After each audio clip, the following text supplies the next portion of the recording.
Hey guys, back with another quick tip. In this lesson we're going to be looking at bar chords. I'm going to show you some bar chord shapes that I think are really helpful when you're a beginner, some shapes that I think you should know. This will probably be in a couple of different parts because it's quite a lot to get through. So for this one we're just going to be looking at the bar chords starting on the low E string. If you're not sure what I mean by that, there's a set of bar chords that start on the low E string and you play all the strings, and there's another set that you start in a different position on the A string, and there's another set of chords. So we're just going to be doing the ones on the E string for now. Okay, let's get straight to it. So the first one is your normal A major. We're doing everything in the key of A, by the way, on the 5th fret. So your first chord is going to be an A major chord, and that's this one. It's a regular major shape. If you've done an E major open chord before, it's literally that shape starting on the 6th and the 7th fret, and then you bar the 5th fret, and that's the shape there. So just very quickly recap, so 5th fret, bar, and then you've got 6th fret on the G string, and then A and D on the 7th fret. That's a regular major shape. It's quite a common shape.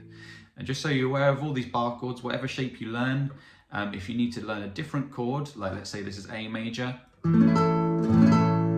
if you then move that down to let's say the 3rd fret and keep the shape the same, that's G major, because this note here is G.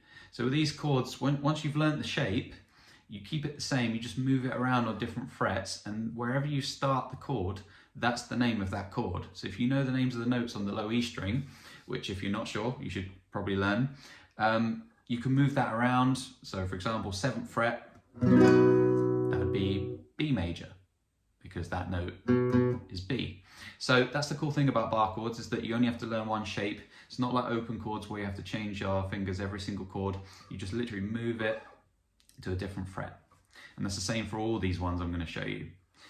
So next one, really easy. Keep that same shape, but literally take off your 2nd finger or middle finger from the 6th fret G string. Keep everything else where it is. And we get this. And this is an A minor chord. So this is a minor chord shape. Yep, so exactly the same as the major, but take off that middle note, take off that 6th fret. So there's A minor. Okay, the next one. These are now going to be variations of major and minor, because there are, in case you're not aware, there aren't just major or minor, there's variations. There's major 7, minor 7, major 9, sus chords, and all these other different variations that are kind of more advanced. So I'm going to show you a couple of those as well. So from the minor shape, for example, that we just had, now take off another finger, take off your little finger, and keep everything else where it was. Now we've got a slightly different minor chord. It's a minor 7 chord. So this is A minor 7.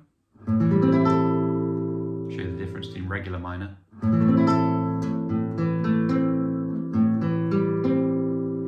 So it's kind of, I guess, more jazzy, bluesy, whatever you want to call it.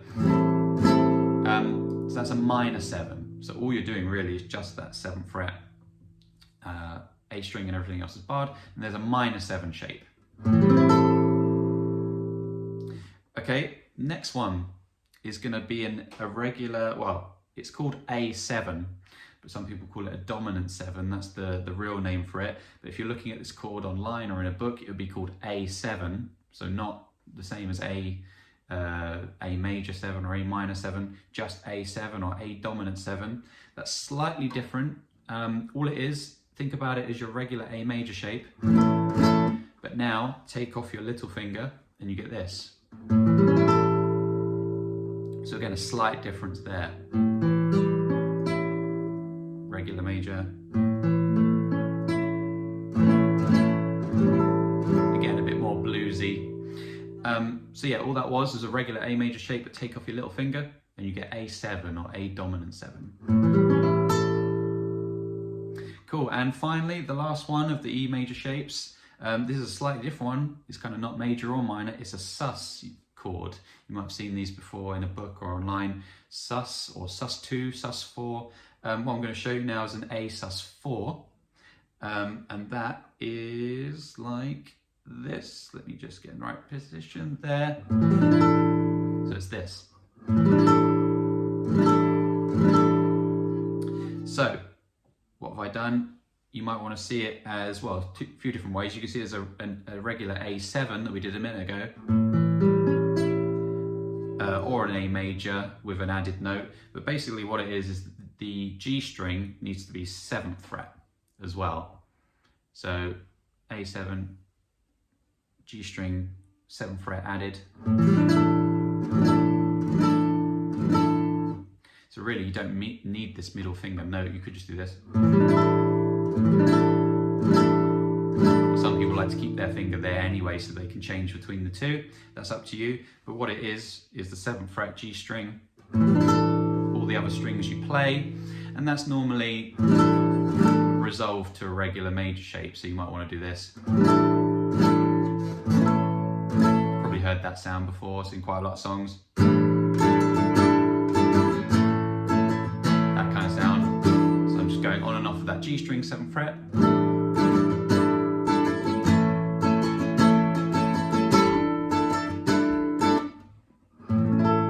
So that, the name of that was A sus4.